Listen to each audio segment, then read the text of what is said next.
Okay, heat or ice? I get this question daily. Should I use heat? Should I use ice? And the answer is yes. Yes to heat, yes to ice. And then you're going, oh, I should do that contrast bath thing I read about. Well, not so quickly. Here's the considerations. So if it's a brand new injury, a brand new strain or exacerbation flare up, you did something and you're like, oh crap, I'm going to pay for that. Then forget heat. I ask that you ice. Ice within the first 2 hours of any flare up. You will be amazed at how quickly your condition can resolve down the line. You might, instead of being out of commission for a few weeks, it might just be a few days. So as soon as you have the sense that you shouldn't have done something or that you have a new pain, if you can ice that area within 2 hours, whew, you're going to save yourself some trouble. If you can't, or if you saw this video later, then the teaching is the first 2 days. For 48 hours, I recommend ice. Up to 72 hours. But for 48 hours for sure, just keep icing. So ice is an anesthetic. What does that mean? It blocks pain signals because it numbs the nerves. But ice also is a vasoconstrictor. So you have arteries that bring the blood flow, and then with inflammation, we have swelling of the arteries. So when you use ice, you vasoconstrict. You cause those arteries and veins to narrow, and you decrease inflammation that way. So then you might have the thought, well, why don't I always ice if I have chronic inflammation, for example? Because chronic becomes a different story, and we'll get to that in a minute. But the answer is ice acutely up to 48 hours, and within the first 2 hours is my recommendation. There are certain conditions that I think also, even in a chronic nature, do well with ice, but it really depends on your body. So for example, for my neck herniations, my neck issues, I do better with ice, and I hate ice because I hate being cold, and I'm always cold. So it's not like I'm a fan of ice. It just does better for my neck issues. But for my back, after the first 2 days, for my low back herniations, I can't wait to get back on my heating pads. So it will depend. There are people who I almost call it, it's like they'll say I have a cold allergy, and it really feels like that. Like they have no tolerance for ice. My dad is one of them. He has RA, rheumatoid arthritis, and he cannot tolerate ice no matter how much covering you have on it. Until it's basically heat, he can't tolerate it.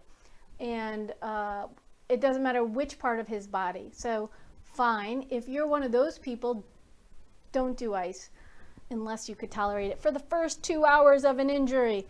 I would hope you could suck it up till then, but he can't, so you might not be able to either. Okay, so let's go to chronic conditions.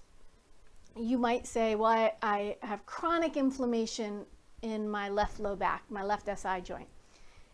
So I should always ice them because it vasoconstricts, and I get the added bonus of the anesthetic pain relieving factor. And the answer is, well, you could, and moist heat also can take care of chronic inflammation. So how is that? Well, it vasodilates, so it expands the arteries, which brings new blood through the area of your strain, of your pain, which the new blood clears the metabolites, the waste products, that cellular damage. So if it's just ice, ice, ice always, and a chronic, you might have a proliferation of scar tissue and more of a settling of that inflammation, waste products of the tissue damage. So heat in those chronic cases, you open up the arteries, you bring new blood in, and you wash out the area. You clear the cells of inflammation. So it has its place too. And for me, I prefer moist heat after 2 days. After my first 2 days, I exclusively use moist heat on my low back to help reduce inflammation through that vasodilation.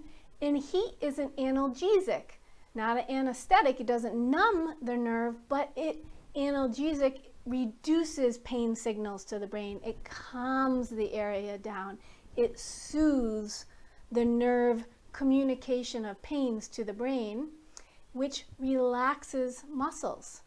Both ice and heat actually will cause a reduction in muscle tension by either numbing the nerve or quieting the nerve. So they're both beneficial to take away muscle spasms, and it depends on which stage of the injury you're in and what you prefer after the first 2 days. So that's my story on heat and ice. And then there's contrast bath, of course, which is when you would, and acutely, this does have, after the first 48 hours, it has a lot of benefit. So with contrast, you would ice for 15 minutes. Get everything narrowed down, those arteries, the veins, everything, and you numb everything and push out, because you squeeze those arteries, that vasoconstrictor, you pushed out the inflammation. And then you put heat on top of it for 20 minutes, 15 minutes, 10 minutes. It doesn't take as long. And the arteries reopen.